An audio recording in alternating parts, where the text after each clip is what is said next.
A small bell rang once inside the deep space monitoring station at the edge of the Saul system. It was a soft sound, the kind nobody usually noticed. But Dr. Hadia Roth noticed. She always did. She had been watching the same dark patch of space for 9 quiet years, and a single bell from her console meant something had changed. She turned in her chair and tapped the screen. 12 dots had appeared where there should be nothing. They were too neat to be asteroids, too still to be comets, too large to be debris. Hadia sat very still for a long moment, then sent a clean, calm message to Earth. 12 unknown objects saw edge, not ours. She did not panic. Panic was a luxury for people who had time. She did the next correct thing instead. She started recording everything far beyond Hades' station. Those 12 dots were not dots at all. They were warships. The lead vessel was the Sundered Crown, the flagship of the Tavari Imperium.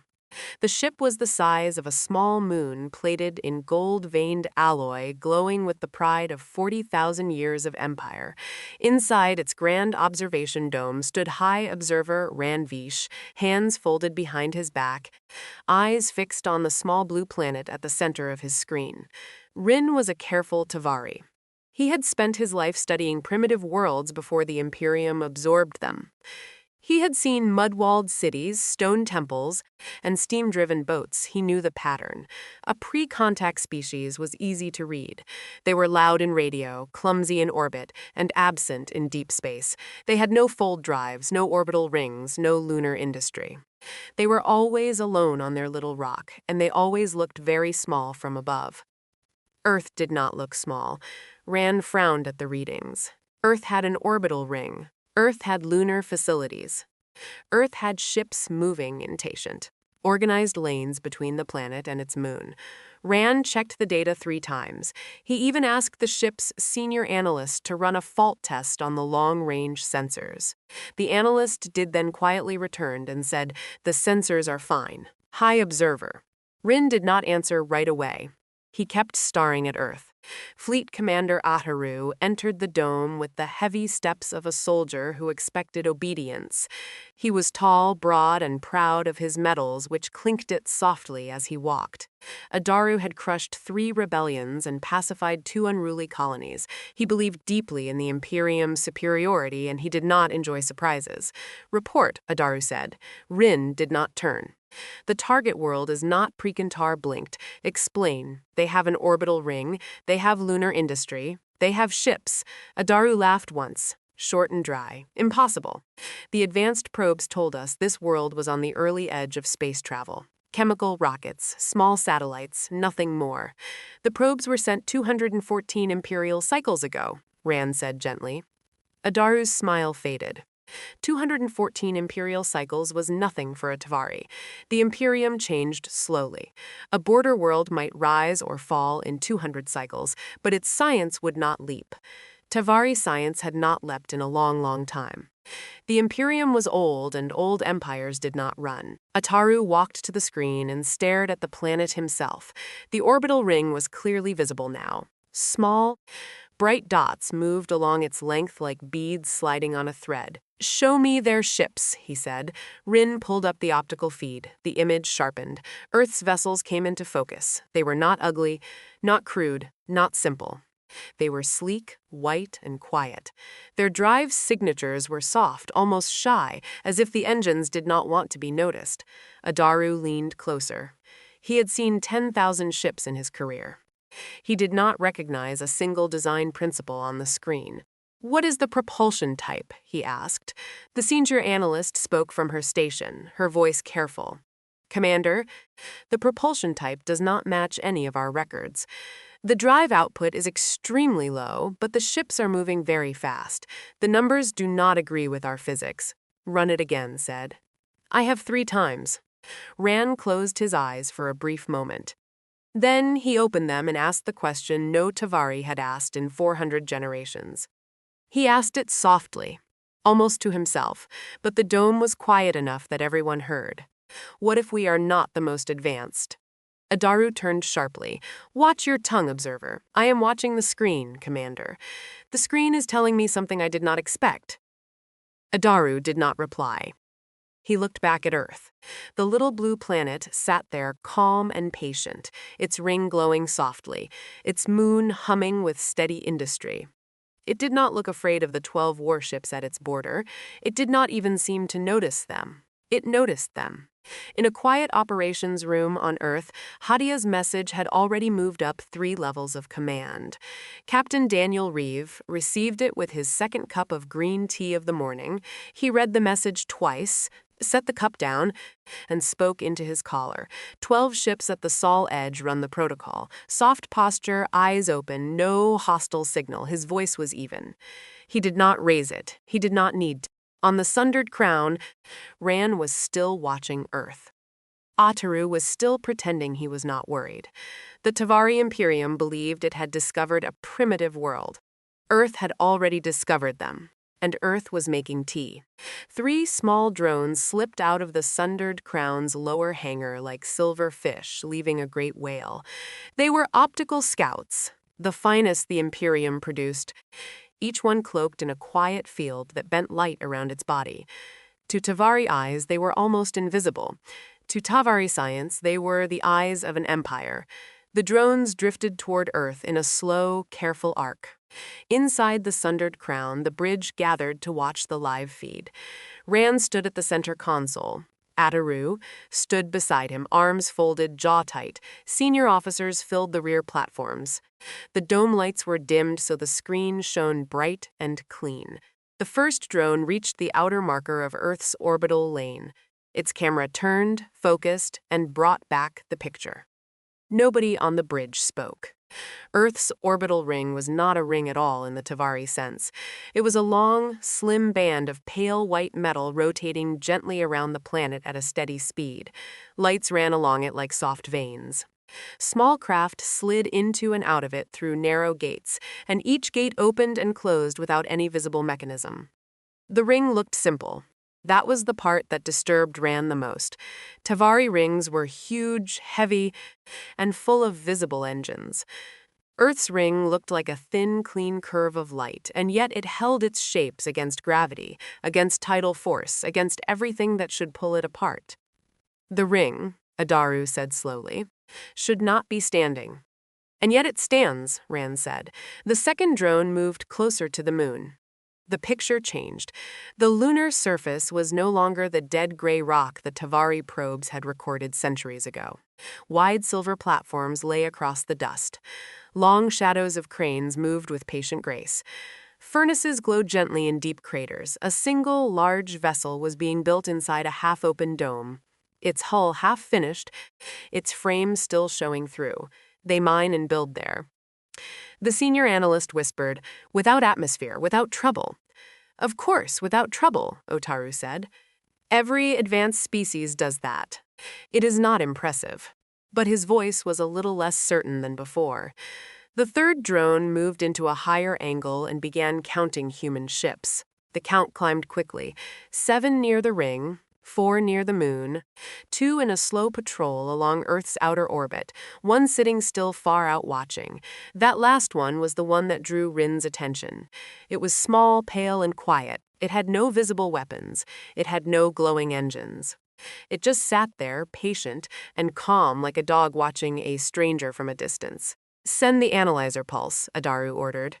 The analyzer pulse was a Tavari trick. An invisible scan that read the structure of any ship it touched. The Imperium had used it for thousands of years. No species had ever blocked it. The pulse went out. The bridge waited.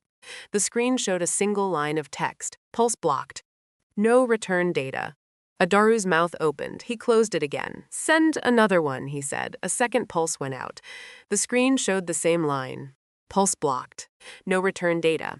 Rin did not smile because Tavari did not smile in such moments, but something inside his chest moved. It was not fear, it was not pride. It was the strange, clean feeling of a careful man watching the universe turn into something new. He pulled up the propulsion data from the third drone. The numbers came in. The drive output of the small, patient ship was almost nothing. The engine was barely warm. Yet the ship was holding a perfect orbit at a velocity that Tavari math said required at least a high-output fold core. Commander Rand said their drives are quiet. What do you mean, quiet? They use very little energy, but they do very much. Our books say this is impossible. Then our books are wrong, or their numbers are wrong. Our books are not wrong, Commander. We wrote them carefully. Adaru was silent for a long moment. He stared at the small patient ship. It stared back in its own quiet way. In the operations room on Earth, Captain Daniel Reeves sipped his tea and watched 3 soft pings light up his board. 3 Tavari pulses, 3 Tavari attempts to read his ship. He had felt none of them, but his ship had. The quiet, patient vessel was called the Merper, and it was not quiet because it was weak. It was quiet because it chose to be. Daniel turned to his communications officer. Open a soft channel. No threat tone. Just say hello. Yes, sir. In which language? Daniel thought for a moment. All of them let them pick. A soft signal moved out from the Merpur, polite and patient, carrying greetings in over 6 zeros in human languages and 3 carefully chosen tones of welcome. On the sundered crown, the bridge alarms chimed gently. The communications officer turned, surprised. High Observer, Fleet Commander, we are being hailed. Rand's eyes widened. By whom? By them, sir, by the small ship, the one that blocked our pulse. Adaru's hands tightened behind his back. The Imperium always opened first contact. The Imperium always set the tone. Smaller species waited. Smaller species answered. This time, the small species had spoken first. Put it on the dome, Rand said. The voice that filled the great gold chamber was calm and warm with no trace of fear. Tavari fleet, welcome to our system. Please confirm peaceful intent. We have prepared a meeting platform. Tea is ready. Rand blinked. Ataru opened his mouth, closed it, opened it again. Tea, he said. The voice replied gently. Yes. Tea, please bring an open mind. The neutral platform was built in 11 hours. It hung in empty space exactly halfway between the human fleet and the Tavari fleet. A clean white disk with soft amber lighting and one round table at its center. Speaker Lion of the Imperial Diplomatic Order arrived in a long silver shuttle, expecting the human structure to be crude. She had read the briefing. She had memorized the proper words for accepting Earth's submission. She had already chosen the tone of voice she would use when humanity bowed. When her shuttle docked, the platform doors opened without a sound. There was no clang, no hiss, no mechanical breath. The doors simply parted like calm water. Lion walked through them with 2 aides at her side and stopped. The room was warm, not heated by vents, warm in the way a quiet kitchen is warm. The air was the perfect Tavari temperature. The gravity was the perfect Tavari pull. The light was the perfect Tavari shade. None of these things should have been possible at the same time, because Lion's aides were Tavari, and the human waiting at the table was very clearly not. The human stood up politely. He was not tall. He was not armored. He wore a plain gray jacket with no medals. He smiled with his eyes more than his mouth, and he gestured to the chair across from him. Welcome, Speaker Liony, he said. His Tavari was excellent. His tone was relaxed. I am Captain Daniel Reeve. Please sit. Lion sat carefully. Her aides remained standing. On the table sat a small white pot, 2 small cups, and a tray of pale biscuits. The pot steamed gently. The biscuits looked like nothing in the Imperial Archive. Tea, Daniel asked. I do not require refreshment, Lion said in her practiced diplomatic voice. It is not a requirement, Daniel said gently. It is an offering. Leonie paused. She had not expected to be corrected. She had been the one trained to do the correcting. She inclined her head and accepted the small cup. Daniel poured. The tea was a soft amber color and smelled of herbs. Lion did not know. She did not drink yet. She watched. Speaker, Daniel said, settling back. Before we begin the formal portion, I should point out something small. The room has adjusted to your aides. Please do not be alarmed. Leonie glanced at her 2 aides. Both were standing comfortably. Both should have been suffering. Tavari and humans did not share the same air pressure preferences, the same gravity tolerances, or the same light spectra. A Tavari aide on a human ship should have been wearing a full atmosphere suit. These 2 were wearing only their formal robes. How, Liony said carefully. Is the room doing this? Daniel waved at a small gray box on the wall. The box was the size of a folded cloth. It had no lights, no display, no buttons. It looked like a household appliance. "That is a comfort module," he said. "It manages atmosphere, gravity, and light for any body in the room. It reads each visitor and adjusts in real time. It is a civilian unit." Lion looked at the box, then at Daniel, then at the box again. The Imperium's environmental systems for mixed species meetings filled entire rooms. They required dedicated power lines, 3 operators, and constant monitoring. Speaker Lion had once led a 6-species summit where the environmental rig was larger than the conference table. "This box," she said slowly, "manages all of that." "Yes," Daniel said, "for multiple species at once." "Yes," with no operator. "It is a household unit," Daniel said again very kindly, as if he was worried she had not heard him. The door opened and a young woman walked in carrying a small toolkit. She had warm brown skin, neat dark hair, and a relaxed walk. She nodded to Daniel and to Lion. "Engineer Priya call." Daniel said, "She maintains the platform." "Speaker," Priya said with a small respectful bow. "I am only here to check the comfort module. 3 years out of date. I want to make sure the calibration is still good for your aids." Lion's hand froze on her teacup. 3 years out of date," she repeated. "Yes, ma'am. We should have replaced it last cycle, but it still runs well. Sometimes the old ones are gentler. The new model adjusts a little too fast and gives people headaches." Lion's 2 aides exchanged a small Tavari glance. The glance said many things in their silent language. The chief as among them was, "This is a serious problem." Priya opened the panel of the small gray box. Inside was almost nothing. A few thin layers of crystal, a soft ribbon of light, no fans, no coils, no wiring of the kind Tavari engineering used.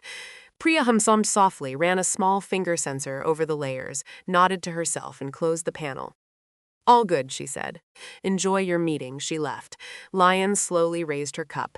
Her hand was steady. Her training was good, but inside her chest, something had begun to turn. "Captain Reeve," she said, "I came here today to formally accept Earth into the Imperium." Daniel set down his cup. He did not laugh. He did not look offended. He simply tilted his head a little, the way a kind teacher tilts his head at a confused student. "Speaker," he said gently, "I think we should talk about that more carefully." Leone drank her tea. It was very good. She did not say so out loud.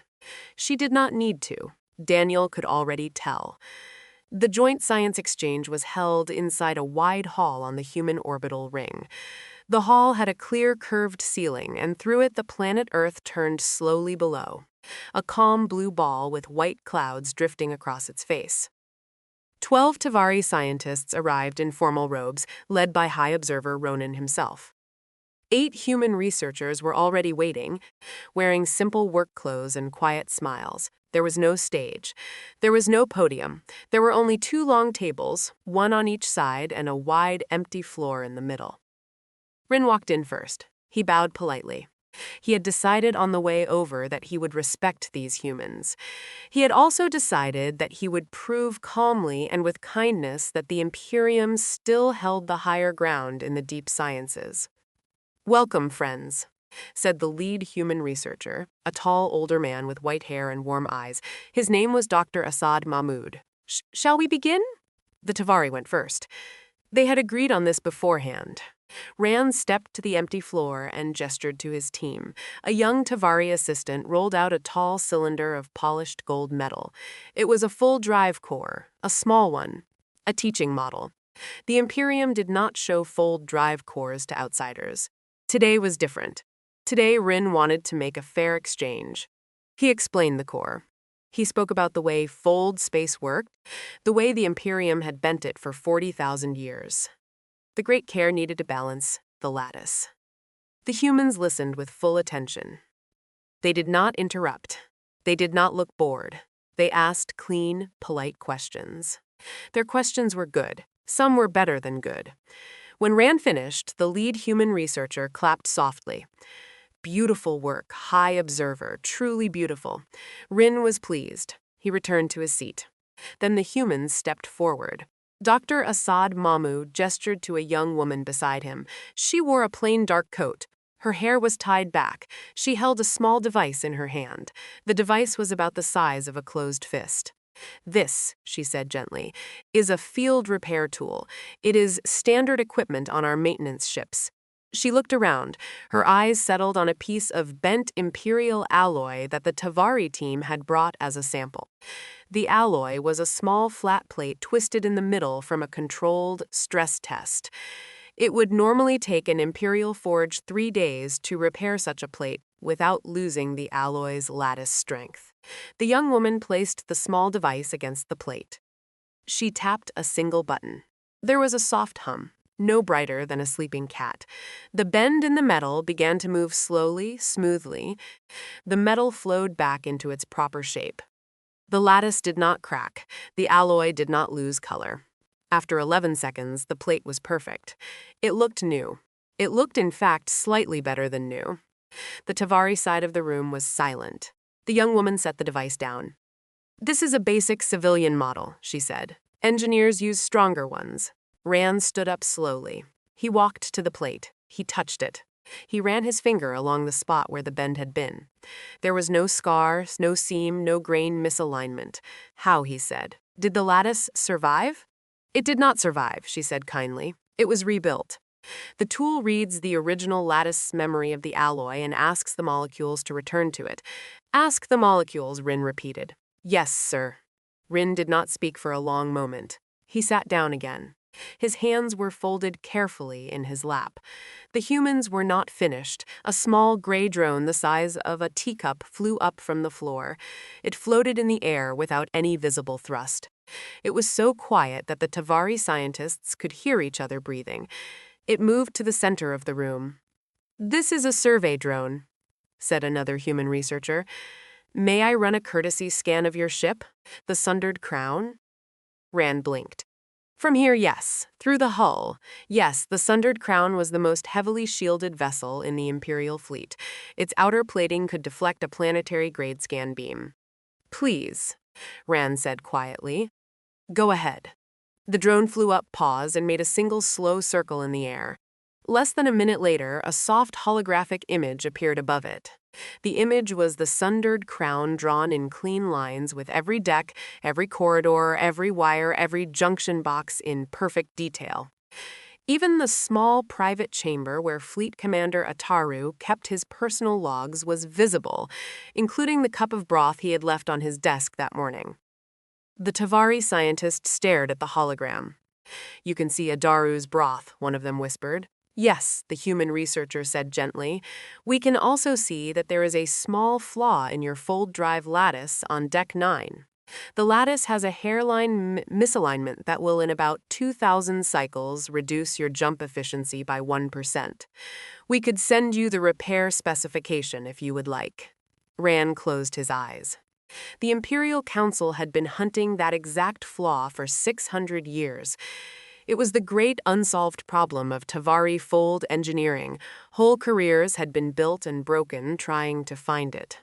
A small gray drone in less than 1 minute had found it as a courtesy. Rin opened his eyes. He looked at Dr. Assad Mahmoud. Dr. Rand said, his voice was steady but very soft. "Please send the specification." "Of course," Dr. Muhammad said. Rand bowed his head around the table. Every Tavari scientist did the same. The Imperium had come to teach. The Imperium was learnings instead. News travels fast in the Imperium, but bad news travels faster. Within 3 Imperial cycles, every counselor on Tavar Prime had received the recordings from Earth. The repair tool, the survey drone, the hairline flaw in the fold drive lattice, the cup of broth on Fleet Commander Adaru's desk, the council chamber, a great hall of black stone and gold inlays, was full long before the official summoning bell. The chamber was built in a circle. 48 high seats lined the walls, one for each of the Imperium's senior counselors. At the center stood a low platform where speakers presented their reports. Above the platform, a great holographic ring projected images for all to see. Today, the ring showed Earth. Counselor Giovanni, the oldest hardliner in the chamber, struck the floor with his staff. The bell rang. "Bring forward the witness," he said. High Observer Rin walked into the circle. He had been called back from the Sundered Crownsa by special transport. He looked tired but calm. He carried a small data crystal in his hand. He stepped onto the central platform and bowed once to the chamber. Honored counselors, he began. I have returned with the recordings of our exchange with the human species, the inhabitants of the world they call Earth. Spare us the formalities, Gvani said. Show the recordings. Rand nodded. He placed the crystal into the platform reader. The holographic ring above him filled with images. The chamber watched the repair tool reshaped the imperial alloy plate. There were soft sounds of disbelief from the high seats. The chamber watched the survey drone draw the perfect map of the sundered crown in less than a minute. There were sharper sounds of alarm. The chamber watched the small gray comfort module quietly hold 3 different species in 3 different sets of conditions inside one room. The chamber watched Speaker Lyon's calm face as she sat across from Captain Reeve, drinking tea, her plans collapsing politely around her. When the recordings ended, the chamber was silent. Giovanni struck the floor with his staff again. Harder this time. This is a deception, he said. These humans are using tricks, stage performances, lights, and mirrors. The Imperium has stood for 40,000 years. No backwater species can leap over us in such a short time. A younger counselor named Velna stood up. Her robes were soft blue, the color of the moderate faction. Honored Giovanni, she said with respect, the recordings are not edited, the data is verified. Our own engineers have confirmed the hairline flaw on Deck 9 of the Sundered Crown. The humans found it in less than a minute. We have been hunting it for 600 years. Giovanni's mouth tightened. Then perhaps our engineers are corrupt. Or perhaps, Velna said gently, the humans are simply ahead of us. A low murmur ran around the chamber. It was a dangerous murmur. It was the sound of 40,000 years of certainty beginning to crack. Giovanni turned to Ran. High Observer, speak plainly. Are these humans a threat? Ran considered the question carefully. He knew that everything he said would be recorded, copied, and remembered for centuries. Honored counselor, he said, the humans are not a threat. They have not raised a weapon. They have not shown a fleet. They have not made a demand. They have only offered tea, conversation, and a free repair specification for our flagship. And yet, Giovanni said, they are dangerous. Yes, Rand said, because they are kind and they are far ahead of us. A weak kind species is easy to ignore. A strong, cruel species is easy to fight. A strong, kind species is the hardest thing in the universe to face because they make us look at ourselves. The chamber was very quiet. A senior counselor named A.M., who had not spoken in 12 years, slowly stood. The whole chamber turned to him. A.M. had been on the council longer than anyone else. He had served 3 emperors. He never spoke unless he meant it. I have heard enough, A.M. said. His voice was thin but clear. For 40,000 years we have told ourselves a story. The story said we were the most advanced. The story said we were the wisest. The story said the galaxy bent to our shape. He paused. The story, A.M. said, was wrong. Giovanni opened his mouth. A.M. raised one hand.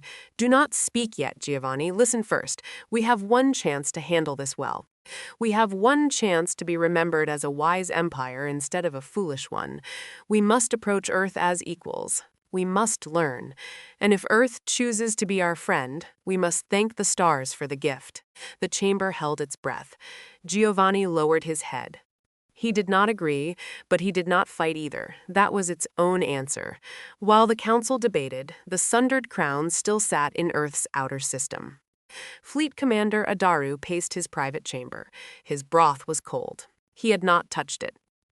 He was a soldier, and soldiers did not enjoy uncertainty. A soft chime sounded. The communications officer's voice came through. Commander, we are receiving a courtesy message from the human vessel Merpor. Captain Reeves sends his greetings. He wishes to know if you would like to share a meal. Adaru stared at the small speaker on his wall.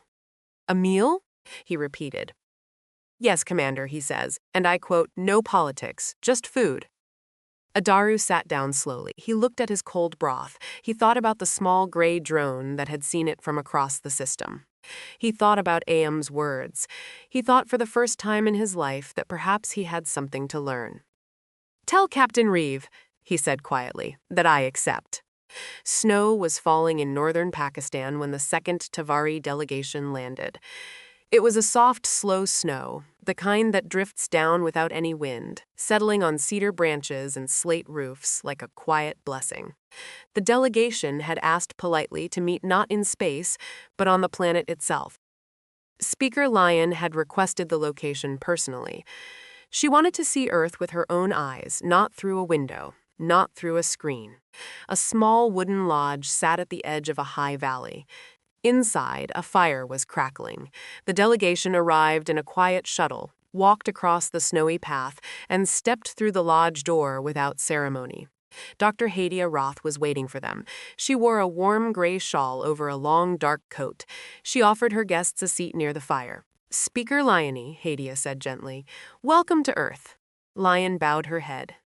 The bow was deeper than the one she had given before. Beside her stood Atham himself, the senior counselor who had insisted on coming. Atham had not left Tavar Prime in 40 imperial cycles. He looked at the snow with great interest, like a child seeing something for the first time. A young Tavari aide carried a small tray of sweet biscuits, a gift from the home world. Hadia accepted it with both hands. "Please," she said. "Set, eat. There is no rush." They sat. The fire crackled outside. The snow kept falling. For a long while, nobody spoke. It was a comfortable silence, not a heavy one. Finally, Lyon sat down her cup of tea. She looked at Hadia with steady, honest eyes. "Doctor," she said, "I have one question. The Imperium has watched you carefully now. We have seen your tools, your ships, your ring, your moon factories, your quiet drones. We have seen your kind manners, your patience, your tea. We have read our records of your past. 40 imperial cycles ago, you had only chemical rockets. Today, you can see through our holes and read our broth. How did your species reach this level so quickly?" Hadia smiled. It was a small, gentle smile, the kind of smile a teacher gives to a student who has finally asked the right question. "We had no easy world, Speaker," she said. "Our planet was harsh in many places, hot deserts, cold mountains, dark forests, deep oceans. We had ice ages and floods. We had diseases. We had no kind ancestors waiting for us with gifts. We had no ancient empires to teach us. We had to figure out everything ourselves the slow, hard way. And yet you moved fast." Lyon said we moved fast because we were always uncomfortable. Hadia said we did not have time to be still. Each generation of humans built on the last. Each one tried to be a little kinder, a little smarter, a little better. We failed often. We made many mistakes. We hurt each other and we hurt our world, but we kept going. We kept fixing things. We kept asking questions. We had no choice. The universe was not gentle with us, so we became gentle with each other instead. Aem leaned forward. His old eyes were soft. "Doctor," he said, "why did you not destroy yourselves?" Hadia looked into the fire. "We almost did more than once, but every time we came close, someone reminded us of the small things. A child laughing, a cup of tea offered to a stranger, a garden in spring. We remembered what we were trying to protect. So we stopped. We tried again." Lyon's eyes filled with something that was almost, but not quite tears. Tavari did not cry as humans did. They had a different way. Their breath grew slow and their hands grew very still. Lyon's hands were very still. Speaker Hadia said gently, "Your Imperium is 40,000 years old. We are a young species, but age is not the only measure. A river is older than a young tree, but the tree still grows fruit." Aem made a soft sound. It was the Tavari version of a laugh. It was the first laugh he had made in many years. "Forgive me, Doctor," he said. "I am old and I have learned to listen late in life, but I am listening now." Hadia bowed her head respectfully. The meeting continued for many hours. They spoke of trade, of shared research, of medicine, of art. Hadia spoke of music. Am spoke of the long Tavari poems. Leone asked about the children of Earth, and Hadia showed her pictures of small ones playing in green parks. Leone held the pictures for a long time before giving them back. By the time the snow stopped falling, the afternoon was old and the sky was turning a soft pink. The delegation rose. They had stayed longer than planned. Nobody minded. At the door of the lodge, Lion paused. She turned back to Hadia. "Doctor," she said softly, "when we return to the Imperium, our story will change forever. The Council will speak of this day for 1,000 years. Then make it a good story, speaker." Hadia said, "We will try." The Tavari shuttle lifted gently from the snowy field and rose into the pink sky. Far above the planet, the sundered crown waited. Fleet Commander Ataru, who had shared a quiet meal with Captain Reeve the night before, watched the small shuttle climb. He did not feel proud anymore. He did not feel small either. He felt, perhaps, for the first time in his career, simply curious. The sundered crown turned. Its great gold hull caught the sunlight one last time.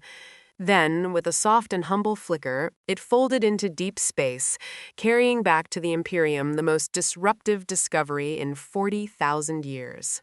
The galaxy's quietest world had been all along its most extraordinary. And Earth, calm and patient, kept turning. The kettle was already on for the next guest.